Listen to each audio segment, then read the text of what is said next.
Bonjour à tous et bienvenue dans cette vidéo où nous allons aborder un sujet clé du système fiscal en Mauritanie, l'impôt sur les sociétés, I. Ce texte fait partie du livre 1 des impôts directs, plus précisément dans le titre 1, consacré à l'impôt sur les sociétés. Prenez un moment pour bien suivre, car nous allons détailler le champ d'application, les personnes imposables, ainsi que les exonérations prévues. Section 1 Personnes imposables, commençons par les personnes imposables. Article 2 sont passibles de l'impôt sur les sociétés en raison de leur forme juridique, les sociétés de capitaux ou assimilées, quel que soit leur objet, y compris les sociétés anonymes, les sociétés à responsabilité limitée, et même celles comprenant un seul associé. Les sociétés en nom collectif, les sociétés en commandite simple, les sociétés en participation, et les groupements d'intérêt économique. Article 3 Passons maintenant aux personnes imposables en raison de leurs activités.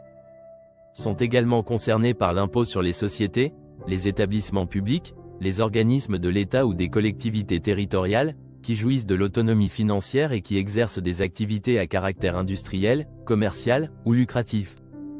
Les fonds créés par voie législative ou réglementaire, qui ne jouissent pas de la personnalité morale et dont la gestion est confiée à des organismes de droit public ou privé, sauf exonération législative.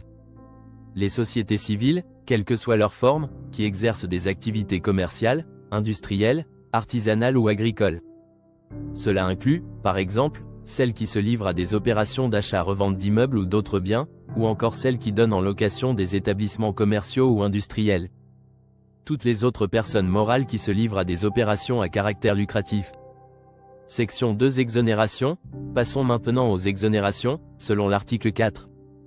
Sont exonérés de l'impôt sur les sociétés et organismes à caractère coopératif, tels que les sociétés coopératives et leurs unions, ainsi que les associations et organismes assimilés, agréés conformément à la loi n° 67171 du 18 juillet 1967. Les organisations non gouvernementales. Les groupements d'intérêts économiques.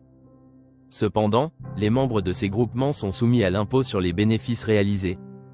Les établissements publics de l'État ou des collectivités territoriales sans but lucratif, à condition qu'ils n'exercent pas une activité industrielle ou commerciale, à l'exception de leurs revenus issus de la location d'immeubles.